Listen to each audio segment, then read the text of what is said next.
बच्चों पिछली वीडियो में हमने देख लिया था कि फंडामेंटल थ्योरम ऑफ अर्थमेटिक्स होती क्या है। आज हमें देखना है कि फंडामेंटल थ्योरम ऑफ अर्थमेटिक्स हम कहाँ यूज करेंगे। और हमने जो नंबर्स के बारे में स्टडी किया था, कई सारे नंबर्स हमने पढ़ा था, real number, natural numbers, whole numbers, integers, prime number, composite number, coprime numbers जो रहते हैं, सबके बारे में हमने स्टडी कर लिया था। आज हमें देखना है रियल नंबर्स, ठीक है, जो हमारे चैप्टर का नाम है। रियल नंबर्स क्या होते हैं एक्चुअल में, तो हम यहाँ पर सीधा सा बोल सकते हैं कि जितने भी रेशनल नंबर्स होते हैं और इरेशनल नंबर्स, इन सबको मिला दो। रेशनल नंबर्स और इरेशनल नंबर्स को मिला दे, अगर अपन मैथमेटिकली बोलते हैं तो इन दोनों को कंबाइन कर दिया जाता है तो मिलता है आपको रियल नंबर्स। और अगर आप इसको नॉर्मली अगर देखो तो नॉर्मल अगर आप इसको डेफिनेशन देखोगे तो संसार में जितने नंबर्स हो सकते हैं या होते हैं वो सारे नंबर्स रियल नंबर्स होते हैं। इमेजिनरी नंबर्स भी होते हैं जिनको कॉम्प्लेक्स नंबर बोला जाता है, मगर वो आपको नहीं पढ़ना है। वो नंबर्स इमेजिनरी ही होते हैं, वो एग्जिस्ट नहीं करते नंबर्स, मगर ये सारे नंबर्स एग्जिस्ट कर सकते हो सकते हैं, ठीक है। तो ये क्या होते हैं, रियल नंबर्स क्या होता है, rational plus irrational, rational plus irrational numbers gives real numbers, ठीक है। तो ये होते हैं रियल नंबर्स। इसके बाद हमें डिस्कस करना था कॉम्पोजिट नंबर, हमने पढ़ लिया था। Factor fundamental theorem of arithmetics हमने देख लिया था। अब हमें यहाँ पे देखना है LCM and HCF of two numbers and three numbers. LCM HCF कैसे निकाल सकते हैं, आप कैसे निकालोगे, वो हमें यहाँ पे डिस्कस करना है, ठीक है। तो बड़ा इजी है, एक क्वेश्चन लेकर अपन इसको समझते हैं। मगर उसके पहले अभी आप एक और दो कंसेप्ट और वो अपने यहाँ देखेंगे। वो क्या होता है, फैक्टर्स, और दूसरे होते हैं मल्टीपल्स। ये आप कई बार पढ़ चुके होंगे, कई बार आपने पढ़ा होगा इनके बीच में डिफरेंस क्या होता है, फैक्टर्स क्या होते हैं, मल्टीपल्स क्या होते हैं ना, किसी भी नंबर के। तो फैक्टर्स क्या होते हैं, ऐसे नंबर्स जिसकी टेबल में वो नंबर आता है। जैसे हमने एक नंबर ले लिया, एग्जांपल के लिए आप ले लो यहाँ पे एग्जांपल, हमने एक नंबर लिया 6। अब 6 को डिवाइड करने वाले जितने नंबर्स होंगे वो सारे नंबर्स इसके फैक्टर्स होंगे। तो इसको डिवाइड करने वाला क्या है, 2 से डिवाइड हो जाएगा, 3 से हो जाएगा, 1 से भी हो जाएगा और 6 से हो जाएगा। तो ये सब क्या है, इसके 6 के फैक्टर्स होंगे, ठीक है। और अगर 6 के हम मल्टीपल्स की बात करें, या फिर आप इसका एक और एग्जांपल ले लो, 10 है, जैसे 10 की अगर आप फैक्टर्स बात करो तो 10 को डिवाइड करने वाले जितने नंबर्स होंगे वो सब इसके फैक्टर्स होंगे। तो फैक्टर में क्या आएगा, 1 आएगा, 2 आएगा, 5 आएगा और 10 खुद भी इसका क्या होगा, एक फैक्टर होगा। तो ये होते हैं फैक्टर्स, जो डिवाइड करते हैं उस नंबर को वो फैक्टर होते हैं उस नंबर के। मल्टीपल्स क्या होता है, जो उसके टेबल में आता है। जैसे कि अब 6 का हम मल्टीपल अगर देखते हैं तो 6 का मल्टीपल होगा 6, 12, 18। इस तरीके से अगर आप 6 की टेबल अगर लिखते जाओगे पूरी, इनफाइनाइट नंबर्स आ सकते हैं यहाँ पे। 6 में 1 2 3 4 ऐसे 20 30 मल्टीप्लाई कर दो, ऐसे मल्टीप्लाई करते जाओगे तो वैसे वैसे आपके यहाँ पे उसके मल्टीपल्स मिलते जाएंगे, 6 के मल्टीपल्स। और अगर आप मान लीजिए यहाँ पे आप लिख रहे हो यहाँ पे 4 के मल्टीपल्स, तो 4 का टेबल पूरा जो रहेगा वो यहाँ पे लिख देंगे हम, तो यहाँ पे आ जाता है ये मल्टीपल्स। तो मल्टीपल्स क्या होते हैं, जो टेबल में आते हैं। अब यहाँ पे एक चीज आपको देखने को क्या मिल रहा है, फैक्टर्स जो रहते हैं, जितने भी फैक्टर है 6 के फैक्टर्स जो है वो इसके इक्वल हो सकता है। नंबर जो फैक्टर होगा 6 का वो इक्वल हो सकता है इसके, या फिर इससे छोटा होगा, ठीक है। फैक्टर ऑफ एनी नंबर, अगर हम उसको x मान ले रहे हैं, कोई भी नंबर x है उसका फैक्टर अगर हम बात करें तो factor of any number x is equal to और लेस देन x। फैक्टर जो रहेगा किसी नंबर का वो क्या रहेगा, कम होगा उससे या फिर उसके इक्वल हो सकता है, कभी ज्यादा नहीं हो सकता। मगर मल्टीपल में इसका उल्टा होता है। मल्टीपल में अगर देखा जाए तो मल्टीपल ऑफ x, अगर हम एक नंबर मान ले रहे हैं, multiple of any number x जो कि वेरिएबल है वो हमेशा क्या रहेगा, ज्यादा रहेगा या फिर इक्वल हो सकता है x के, उल्टा हो जाता है इसमें, ठीक है। तो ये दोनों कंसेप्ट आपको ध्यान रखना है, एचसीएफ और एलसीएफ। एचसीएफ में आप देखो तो हाईएस्ट कॉमन फैक्टर, मतलब क्या होगा, अगर आप कोई भी दो नंबर है या फिर 3 नंबर है उनका अगर आप एचसीएफ देख रहे हो तो एचसीएफ मतलब क्या होगा, हाईएस्ट कॉमन फैक्टर, सबसे ज्यादा वैल्यू, सबसे बड़ी वैल्यू जो उन दोनों या फिर तीनों नंबर में कॉमन होगी, ठीक है। जो कॉमन वैल्यू होगी वो एचसीएफ हो जाएगा। एलसीएम निकालते जाओ हम तो हम क्या देखते हैं, लीस्ट कॉमन मल्टीपल, सबसे छोटा ऐसा नंबर जो उन दोनों या तीनों नंबर को तीनों नंबर की टेबल में आता हो, तो वो होता है उसका मल्टीपल। डिवाइड करता है उसको तो फिर तीनों नंबर को, या फिर तीनों नंबर को डिवाइड करने वाला नंबर होगा तो वो एचसीएफ होगा।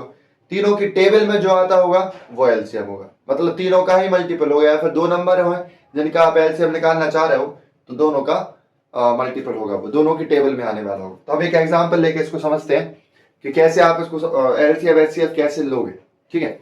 इसके बाद आपको और क्लियर हो जाएगा। तो चलिए हम देखते हैं एलसीएम एंड एचसीएफ। एचसीएफ निकालना सीखेंगे हम किसी भी दो नंबर, कोई भी दो नंबर, पहले हम दो नंबर के लिए बात कर रहे हैं ना। HCF and LCM of two numbers. अब टू नंबर से उसको अपन एक को मान लो ए और दूसरा नंबर है बी। ए और बी दो नंबर हम एक मान ले रहे हैं, एग्जांपल ले रहे हैं वेरिएबल के फॉर्म में। अब इसमें अगर हम एक एग्जांपल लेते हैं 6 एंड 20, ये आपके एनसीईआरटी में भी एग्जांपल गिवन है। 6 और 20 का आपको एलसीएम और एचसीएफ निकालना है, ठीक है। तो सबसे पहले इन दोनों का हमें क्या करना है, प्राइम फैक्टराइजेशन कर लेना है। प्राइम फैक्टराइजेशन करोगे 6 को करोगे तो इसके जो फैक्टर्स होंगे 2 से डिवाइड। यहाँ पे आपको हमेशा क्या लेना होता है, प्राइम नंबर लेना होता है। ये बात आपको ध्यान रखना है। अब ये नहीं सोचोगे 6 से अगर तो 6 का प्राइम फैक्टर 6 को जो फैक्टर है 6 का तो 6 से ही डायरेक्ट डिवाइड कर दो, ये नहीं होगा। यहाँ पर आपको जब भी लोगे इस लाइन के लेफ्ट हैंड साइड में तो वहां पे आपको प्राइम नंबर्स लेने, क्योंकि यहाँ पे आप कर क्या रहे हो, प्राइम फैक्टराइजेशन। प्राइम नंबर जो रहेंगे वो ही फैक्टर रहेंगे उसको, या फिर जो नंबर है उसको प्राइम फैक्टर के फॉर्म में ब्रेक कर रहे हैं। तो 2 3 जा 6 और 3 1 जा 20 को अगर फैक्टराइज करते हैं अगर तो क्या बोलते हैं, यहाँ पर 2 से करेंगे 10, फिर 2 से करेंगे तो 2 5 जा 10, फिर 5 1 जा 5। इस तरीके से आपको मिल जाएगा। अब जैसे इतना करने के बाद आपको क्या करना है, यहाँ पे लिख देना है 6 इक्वल टू 2 इंटू 3 और 20 इक्वल टू क्या मिल रहा है 2 इंटू 2 इंटू 5। ये नंबर से आपने ब्रेक कर दिया, 6 को प्राइम फैक्टर में ब्रेक कर दिया, 20 को प्राइम नंबर के फॉर्म में ब्रेक कर दिया। इसके बाद क्या करना है आपको, यहाँ पे देखना है दोनों नंबर्स में जब कॉमन क्या है, सबसे ज्यादा कौन से नंबर है जो कॉमन है दोनों में, ठीक है। उनको आपको सर्कल कर लो या फिर आपको देखने में समझ में आ जाएगा। तो हमें दिख रहा है यहाँ पे ये 2 कॉमन है, बस 2 के अलावा और कोई भी नंबर नहीं है जो दोनों में कॉमन आ रहा हो। 3 इसमें है तो इसमें 3 नहीं है, इसमें 5 है तो ऊपर वाले में 5 नहीं है। तो 2 अकेला ऐसा नंबर है जो दोनों का कॉमन नंबर है, ठीक है। तो यही ऐसा सबसे बड़ा नंबर होगा 2 जो कॉमन होगा दोनों में, इसलिए इसको हम क्या बोल देंगे, हाईएस्ट कॉमन फैक्टर। फैक्टर क्यों बोल रहे, क्योंकि 2 से आप दोनों नंबर को डिवाइड कर सकते हो और दोनों का ही फैक्टर है, highest common factor. Common number, common और फैक्टर भी है ये दोनों का, इसलिए इसको हम क्या बोल देंगे, हाईएस्ट कॉमन फैक्टर HCF। अब लिखा कैसे जाता है, जैसे दो नंबर है यहाँ पे, दोनों का क्या लिखेंगे, HCF जब निकालना है तो HCF ऑफ 6 एंड 20, ये क्या देगा आपको 2 देगा। अब इसके बाद हमें निकालना है LCM of 6 and 20। LCM of 6 20 क्या होगा, अब जो नंबर आपने लिखा है यहाँ पे 2 तो रहेगा ही, इनटू अब जो 3 नंबर है इनको और मल्टीप्लाई करते 3 इंटू 2 इंटू 5। जो बचे नंबर रहते, बचा हुआ नंबर रहता है जो HCF में नहीं लेते हो आप, उनको आप अलग से लिख देते हो। जो HCF रहता है उसको भी आप इसमें साथ में मल्टीप्लाई करते हो। तो इसको मल्टीप्लाई करने पर आपको मिल जाएगा यहाँ पे 5 2 10 और ये 6। आंसर क्या हो जाएगा इसका 60, इसका आंसर हो जाएगा, ठीक है। तो ये क्या निकाला अपन ने, LCM, बस दोनों नंबर का। अब इसके बाद एक फॉर्मूला होता है जो हमें यहाँ पे देखना है, और उस फॉर्मूले को हमें सिर्फ पढ़ना नहीं है, उसको हमें वेरीफाई भी करना है कि कैसे वो सही होगा, कैसे अपन इसमें अप्लाई कर सकते हैं। तो देखो एक बढ़िया तरीका बता रहा हूं मैं आपको, और ये इसी पे बेस्ड क्वेश्चन कई सारे आपको देखने को मिलेंगे जो अभी हम पढ़ने वाले हैं। जैसे कि हमने यहाँ निकाला HCF और LCM दोनों नंबर का क्या मिला, 2 मिला HCF और LCM मिला 60, क्लियर है इतना। इसके बाद हमें क्या देखना है, यहाँ पे अगर अपन दोनों नंबर्स को, एक नंबर है A जिसको हमने मान लिया 6 और दूसरा नंबर जो है B जिसको हम मान ले रही है 20, ठीक है। दो नंबर है, दोनों नंबर के LCM HCF निकाला है, एक नंबर 6 और दूसरा है 20। अब अगर इन दोनों नंबर को मल्टीप्लाई करोगे A और B को, तो प्रोडक्ट ऑफ 2 नंबर्स निकालो, product of A and B that is equal to A into B। Product means क्या होता है, मल्टीप्लाई करना। मल्टीप्लाई करेंगे जब आप इन दोनों नंबर्स को तो क्या मिलेगा 6 और 26 इंटू 20 कर दो, और 6 इंटू 20 करोगे तो क्या मिल जाएगा आपको यहाँ पे 120। तो product of these 2 numbers is 120। दोनों नंबर का प्रोडक्ट जो है वो कितना मिला है, 120 मिला है। अब अगर आप LCM और HCF को मल्टीप्लाई करते हो, ठीक है, अब देखना है आप HCF of 6 and 20 into LCM of 620 equal to HCF कितना है 2 है तो 2 लिख दिया, LCM कितना है 60 है तो ये 60 लिख दिया। तो 2 इंटू 60 करेंगे तो क्या मिल जाएगा वापस से 120। तो यहाँ पे हो गया नहीं चमत्कार सा। कि अगर आप प्रोडक्ट नंबर का निकालते हो और उन दोनों नंबर्स को मल्टीप्लाई करते हो, दोनों नंबर के एलसीएम एचसीएफ को मल्टीप्लाई करते हो, तो आपको सेम वैल्यू मिलेगी। और आपको ये चीज ध्यान रखना है, ये सिर्फ दो नंबर के लिए फॉर्मूला अप्लाई होता है। तो यहां से अपन क्या लिख सकते हैं, जो प्रोडक्ट ऑफ नंबर्स होता है, प्रोडक्ट ऑफ ए बी और two numbers is equal to HCF into LCM of two numbers. तो यहां से फॉर्मूला बन जाता है product of two numbers, product of two numbers, अब यहां पे ए और बी ले सकते हो, ठीक है, इक्वल टू क्या होगा, HCF of A B into LCM of A B. ठीक है, क्लियर है। और इसको अपन और सिंपलीफाई फॉर्म में अगर लिखते हैं तो यहाँ पे मिल जाता है product of numbers means A into B equal to HCF of A B into LCM of A B. ये फॉर्मूला बन जाता है और इस फॉर्मूला का यूज बहुत सारी जगह अपन करने वाले हैं और कई सारे क्वेश्चंस जो रहते हैं वो इसी फॉर्मूले पे बेस्ड होते हैं, इसलिए आपको इस फॉर्मूले को ध्यान रखना है। और ये एक चीज और ध्यान रखना है, वो क्या है कि यहाँ पे आप नंबर्स जब लेते हो तो दो नंबर होंगे अगर, तो ही आप ये फॉर्मूला अप्लाई कर सकते हो। थ्री नंबर्स होंगे अगर, तीन नंबर का एचसीएफ एलसीएम निकालते हो उस केस में ये फॉर्मूला आप अप्लाई नहीं कर पाओगे। ठीक है, इतना क्लियर हो गया। इसके बाद हमें देखना है इस पे बेस्ड क्वेश्चंस होते हैं, ठीक, कैसे आप इनको क्वेश्चंस को सॉल्व करोगे वो हमें समझना है, सीखना है।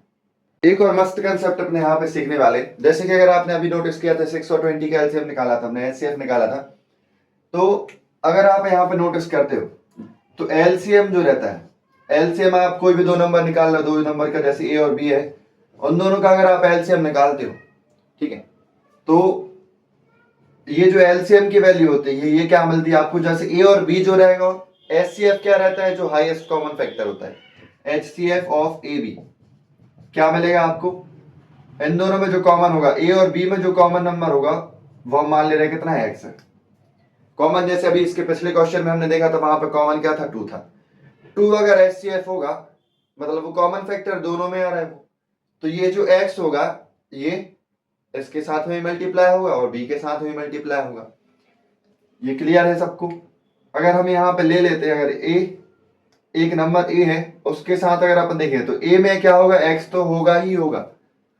अगर दो नंबर है, दोनों नंबर में एक नंबर ए और एक बी है, इन दोनों में एक्स तो कॉमन होगा ही, क्योंकि हमने दोनों में से 2 निकाला था वहां पे, तो एक्स तो कॉमन होगा ही। तो यहाँ पे अपन लेंगे क्या, P x into Q x.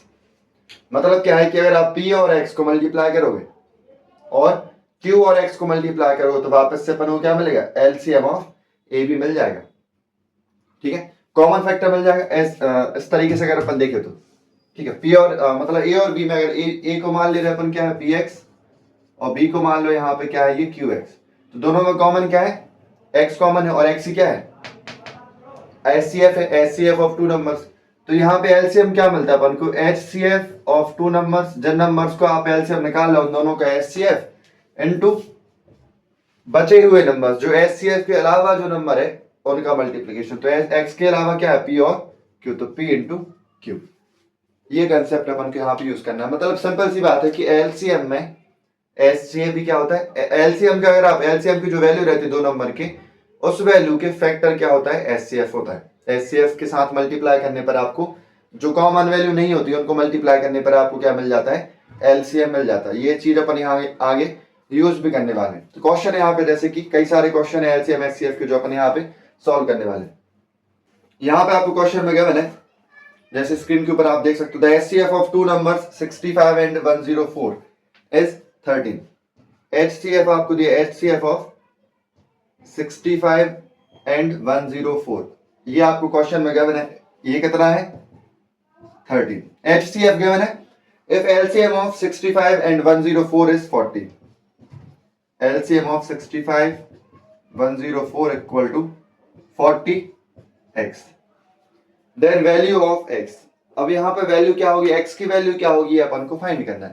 ठीक है, तो हमें फॉर्मूला सिंपल वही फॉर्मूला यूज कर देना, प्रोडक्ट ऑफ द नंबर्स, इन दोनों नंबर्स का जो प्रोडक्ट होगा। क्वेश्चन सुनने में देखने में ऐसा लग रहा है कि ये यार ये कैसे सॉल्व करेंगे, तो एनसीईआरटी में गिवन ही नहीं है, और जब एनसीईआरटी में नहीं है गिवन है तो चंपतियों सुन लो यहाँ पे ध्यान से, इन दोनों को मल्टीप्लाई करेंगे अपन 65 इंटू 104, जो अपना फॉर्मूला हमने पढ़ा है वो फॉर्मूला अप्लाई कर दो।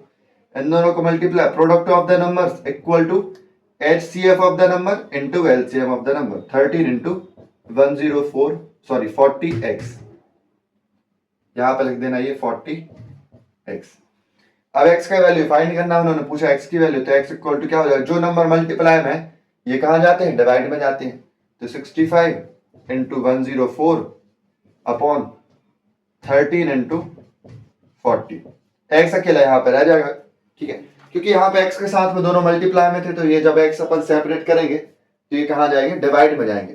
ठीक है, ये आपको ध्यान रखना। अगर मान लो यहाँ पे 13 नीचे होता है इसके, तो ये ऊपर जाके मल्टीप्लाई होता है। इसको हम कैंसिल करें, 13 5 65, इसको कैंसिल कर दो आप, 40 से कैंसिल कर दो तो 40, 4 से कैंसिल कर दो 4 10 सा, इसमें करेंगे 4 से तो याद आएगा कितना, यहाँ पे 4 2 8, 2 बचा 4 6 24, इतना आ गया। आप 5 से कैंसिल करो, 5 1 5 2 और 2 से कैंसिल कर दो तो यहाँ पे आ जाएगा 13। तो x का वैल्यू क्या मिला अपन को, 13। क्लियर है, और x का वैल्यू 13 मिला है, वही क्या है, HCF ऑफ द नंबर। जो हमने यहाँ पे देखा था कि LCM जो रहता है, LCM के अंदर HCF भी रहता है, और HCF की तरह 13 था, तो x की वैल्यू भी कितनी आई, 13। तो जब आप नंबर्स को, जो नंबर सेपरेट रहते मतलब जो कॉमन नहीं होते, उनको मल्टीप्लाई करते हो अगर आप HCF से उन नंबर्स का, तो आपको उनका LCM मिल जाता है। ये चीज आपको यहाँ पे सीखनी है और याद रखना है। ठीक है, तो यहाँ पे क्या स्टेप्स क्या है यहाँ पे, और मेन चीज सीखने वाली क्या है कि LCM के अंदर ही क्या होता है, HCF होता है। कोई भी दो नंबर है, उन दो नंबर का HCF LCM निकालोगे तो उसके अंदर उसकी जो वैल्यू होगी सामने, उसमें HCF भी होगा, जो यहाँ पे अपन को देखने को मिला। HCF 13 था, x की वैल्यू भी 13 है। क्लियर है, तो यहां से अपन लिख सकते हैं कि LCM of 65 104 equal to 40 into HCF, 40 into HCF अपन यहां लिख सकते हैं। क्लियर है, तो ये क्वेश्चन हो गया। इसके बाद आपसे क्वेश्चन किस तरीके से और पूछे जा सकते हैं वो भी हम यहाँ पे डिस्कस कर ले रहे हैं। जो प्रीवियस ईयर क्वेश्चन है ये सारे जो हम अभी यहाँ पे करने वाले हैं। ठीक है, इसके बाद आपको एक क्वेश्चन दिया है, if the LCM of P and 18 is 36। Question दिया है यहाँ पे, P and if the LCM of P and 18, LCM of P and 18 equal to क्या गिवन है, ये 36 गिवन है, and HCF of these two numbers is 2, HCF of P and 18 is 2, ये आपको गिवन है।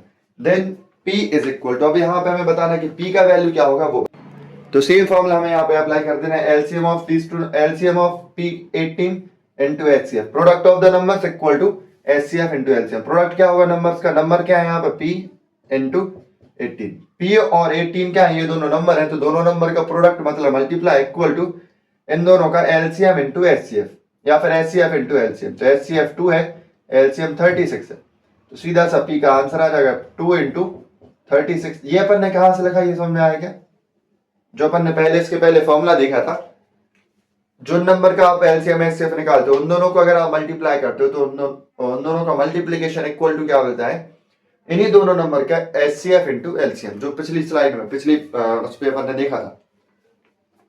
तो P इक्वल टू क्या हो जाएगा, ये मल्टीप्लाई में 18 है तो ये कहां जाएगा, अपॉन में, तो 18 1 जा 18 2 जा 36, तो आंसर कितना हो जाएगा यहाँ पे, P equal to 4।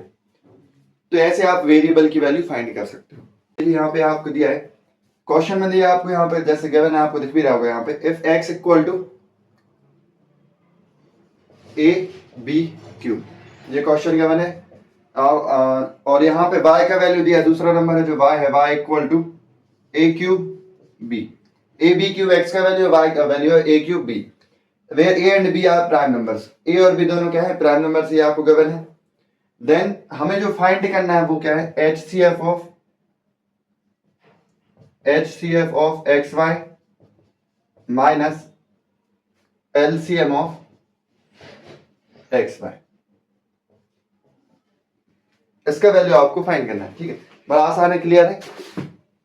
HCF LCM निकालो और दोनों को माइनस कर दो तो आराम से इसका आंसर आ जाएगा। HCF निकालो पहले इन दोनों का, HCF of X, Y, तो इनको हम पहले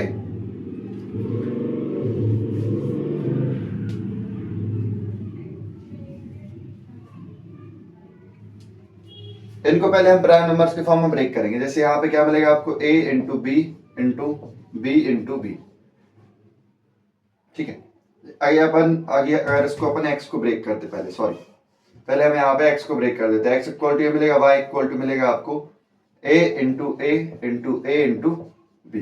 कॉमन क्या है इन दोनों में? a कॉमन है और यहाँ पर देखा जाए तो ये b कॉमन, और तो कुछ कॉमन दिख नहीं रहा हमें। और जब कुछ कॉमन है ही नहीं यहाँ पे इन दोनों के अलावा, तो HCF कितना हो जाएगा यहाँ पे? HCF of XY equal to a into B. मतलब ए बी ही क्या होगा इनका? HCF। a यहाँ से और यहाँ से b ले लेंगे जो कॉमन है, तो a और b क्या हो जाएगा? a b कॉमन फैक्टर हो जाएगा, वही क्या है? HCF होगा। LCM निकालेंगे तो क्या मिलेगा? LCM of XY। तो HCF तो लिखना ही है यहाँ पे आपको, a b तो लिखा ही जाएगा, ये दोनों हट गया है। ठीक है, अब इनके अलावा जो बचा है वो अपन को मल्टीप्लाई करना है। तो b मतलब बी स्क्वायर इंटू यहाँ से ये a स्क्वायर, तो मल्टीप्लाई करने पर मिलेगा क्या? यहाँ पे a अकेला, यहाँ पे एक a है, यहाँ पे दो है, तो a क्यूब हो जाएगा, यहाँ पे हो जाएगा ये b क्यूब। तो एलसीएम कितना है? a cube into B cube. अब इसमें अपन को वैल्यू यहाँ पे ये फाइंड करना है, तो ये वैल्यू अपन यहाँ पे फाइंड कर देना। ठीक है, कैसे करेंगे? HCF क्या है इन दोनों नंबर का? AB है, तो यहाँ पे लिख दो AB। HCF of XY AB minus LCM of AB क्या है? XY क्या है? A क्यूब B क्यूब, तो A क्यूब यहाँ पे आएगा B क्यूब। अब दोनों में कॉमन क्या दिख रहा है हमें? यहाँ पे AB कॉमन दिख रहा है, तो मिलेगा यहाँ 1 minus a square B square. दोनों में ए बी, यहाँ से ए बी हटा लिया और सामने जो दूसरा नंबर था यहाँ से भी ए बी को कॉमन ले लिया, तो यहाँ पे बचा ए स्क्वायर बी स्क्वायर, तो यहाँ मिलेगा ए बी। अब देखो यहाँ पे आपको एक चीज देखने को मिल रहा है, या फिर इतना रखोगे तो भी सही माना जाएगा, मगर एमसीक्यू अगर दिखाए, ठीक एमसीक्यू क्वेश्चन है अगर, तो आप यहाँ नहीं छोड़ सकते क्योंकि ये ऑप्शन ही नहीं होगा, इसके अलावा दूसरा ऑप्शन होगा। ऑप्शन क्या होगा? जैसे देखो 1 को हम लिख सकते क्या? 1 स्क्वायर माइनस ए बी को क्या लिख सकते? ए स्क्वायर बी स्क्वायर को ए बी का होल स्क्वायर। ए स्क्वायर और बी स्क्वायर है, दोनों है, तो ए बी का होल स्क्वायर लिख दो तो भी सही होगा ही। तो यहाँ पे आइडेंटिटी बन रहा है एक ए स्क्वायर का माइनस ये बी स्क्वायर, तो ये मिल जाएगा अपन को A B into A square minus B square की आइडेंटिटी आप पढ़ चुके हो, A square minus B square, या फिर X square minus Y square, ये लिख लो X square minus Y square equal to X plus Y into X minus Y, ये हो जाएगा। अब इसी के फॉर्म में पर ए स्क्वायर, अब एक्स और वाई है, x square minus Y square होता है, उसकी जगह क्या है? एक्स की जगह पे 1 है और वाई की जगह पे क्या है? ए बी है, तो यहाँ पे हम क्या करेंगे? एक्स की जगह पे रख देंगे 1 और वाई की जगह पे क्या रख देंगे? ए बी, तो ये हो जाएगा 1 plus A B into 1 minus A B, यही क्या हो जाएगा? इसका आंसर हो जाएगा। ठीक है, तो ऐसे कई सारे क्वेश्चंस और अपन करने वाले हैं। अगली वीडियो में हम देखेंगे कि HCF LCM कैसे निकाल सकते हैं। इतनी ज्यादा अभी गर्मी हो रही है कि बहुत समस्या हो रही है, ठीक है, वीडियो बनाने में, इसलिए अपन यहाँ तक छोड़ रहे हैं इसको। अगली वीडियो में और इसके HCF LCM के और कई सारे क्वेश्चंस करेंगे, और इसका एक और जो इम्पोर्टेंट टॉपिक है जिसके क्वेश्चन 100% आता है, वो क्वेश्चन और अगली वीडियो जो है वो आप इसके बिल्कुल मत करें और उसको पूरा जरूर देखें। ठीक है, तो इस वीडियो में बस इतना ही। लाइक और सब्सक्राइब करना ना भूले, चैनल को शेयर जरूर करें अपने फ्रेंड्स के लिए। बस इतना ही। जय हिंद।